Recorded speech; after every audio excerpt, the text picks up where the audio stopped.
Hello friends, ఫాల్గుణ మాసంలో వచ్చే ఏకాదశులు విష్ణుమూర్తి ఆరాధనకు అత్యంత విశేషమైనవి. శుక్లపక్షంలో అమలకి ఏకాదశి, ఉసిరి చెట్టు పూజ. కృష్ణపక్షంలో పాప విమోచన ఏకాదశి, పాపాలు తొలగించేది.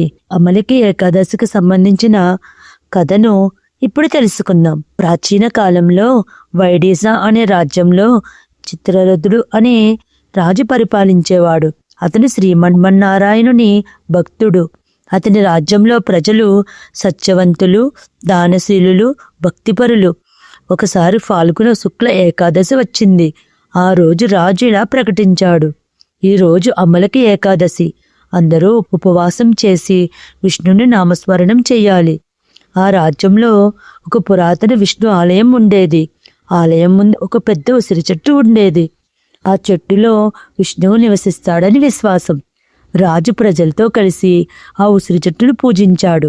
పుష్పాలు సమర్పించి దీపారాధన చేసి హరినామ సంకీర్తన చేశారు. రాత్రంతా జాగరణ చేసి భక్తితో గడిపారు. అదే రాత్రి ఒక వేటగాడు అక్కడికి చేరుకున్నాడు. అతను పాపకార్యాలలో జీవనం సాగించేవాడు. భయంతో భయంలోనే దాక్కున్నాడు.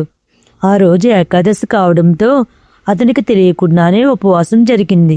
రాత్రంతా ఓం నమో నారాయణ నామస్మరణ వింటూ గడిపాడు. కాలనాంతరం అతను మరణించాడు.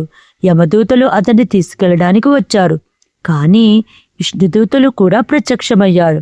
విష్ణుదూతలు అన్నారు: ఈ వేటగాడు అమలకి ఏకాదశి రోజున ఉపవాసం చేసి విష్ణునామం విన్నాడు. అతని పాపం విముక్తి కలిగింది.